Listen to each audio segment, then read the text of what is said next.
माँ की अनमोल ममता की कहानी। रात के 2 बज रहे थे। फ़ोन की रिंग बजती है। 26 साल का आनंद नींद से जाग बड़ा खुश होकर फ़ोन को रिसीव करता है। खुश इसलिए होता है क्योंकि उसकी नई नई गर्लफ्रेंड बिना टाइम देखे कभी भी उसको फ़ोन कर देती है।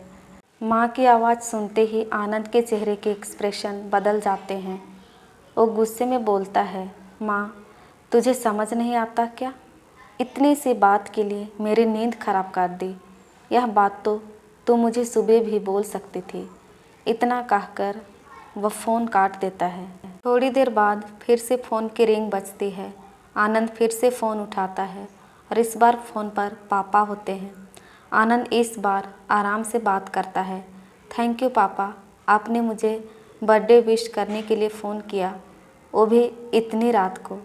पापा कहते हैं, नहीं बेटा, मैंने तुम्हें मुबारकबाद देने के लिए नहीं बल्कि ये बताने के लिए फ़ोन किया है कि तुम्हारी माँ बिल्कुल पागल है।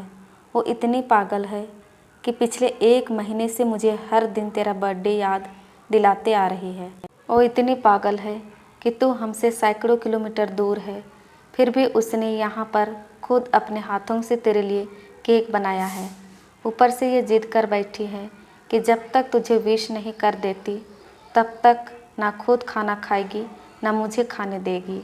आनंद सब ध्यान से सुन रहा था और उसे ये महसूस भी हो रहा था कि उसने अपनी माँ को फॉर ग्रांटेड ले लिया था।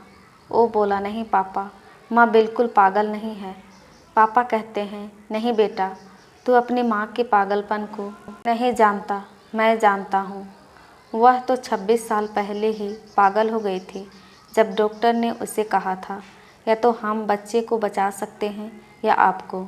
उसने बिना 1 सेकंड भी सोचे बच्चे को बचाने का फ़ैसला ले लिया और मुझे भी कसम देकर उस फॉर्म पर साइन करने के लिए मना लिया था जिस पर लिखा था उसकी ज़िंदगी इस ऑपरेशन से खतरे में और अगर उसे कुछ होता है तो उसके ज़िम्मेदार डॉक्टर नहीं होंगे। अब तो ही बता, बिना तुझे देखे जो औरत तेरे लिए मरने को तैयार हो जाए उसे हम पागल नहीं कहेंगे तो क्या कहेंगे? इतना कहकर पापा ने भी फ़ोन रख दिया। आनंद ने भी अब यह महसूस किया था कि वह जो कर रहा था वो भूल नहीं, गुनाह था। हाँ, एक बार किसी इंसान को दुख दो तो कोई बात नहीं, लेकिन भगवान को दुख देना गुनाह ही होता है और माँ भगवान से कम नहीं होती। पश्चाताप के आंसू उसकी आंखों से बह निकले। सवेरा होते ही आनंद अपने घर की ओर रवाना हो गया, अपने माँ बाप से माफ़ी मांगने के लिए। घर पहुँचते ही उसने पहले माँ से माफ़ी मांगी, जिसने उसे गले से लगा लिया।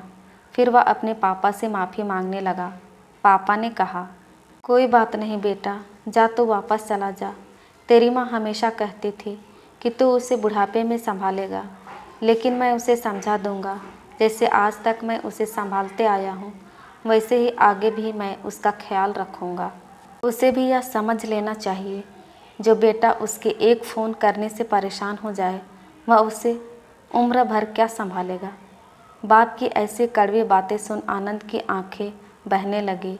वो सर झुकाए अपने बाप के सामने चुपचाप खड़ा रहा। अपने बेटे को परेशान देख माँ आगे आती है और पापा को कहती है, जाने दीजिए, माफ़ कर दीजिए, हमारा ही बेटा है। माँ की ममता का मोल ना कोई लगा पाया था ना कोई लगा पाएगा। 9 महीने प्रसव की पीड़ा सहन करके हमें नई ज़िंदगी नई दुनिया में लाने वाले माँ ही हमारी हर गलती को माफ़ कर सकती है।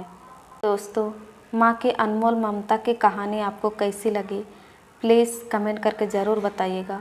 और यदि चैनल में नए हैं तो प्लीज़ चैनल को लाइक, शेयर एंड सब्सक्राइब कीजिएगा ताकि हम आपके लिए और अच्छी अच्छी कहानियाँ ला सकें। धन्यवाद।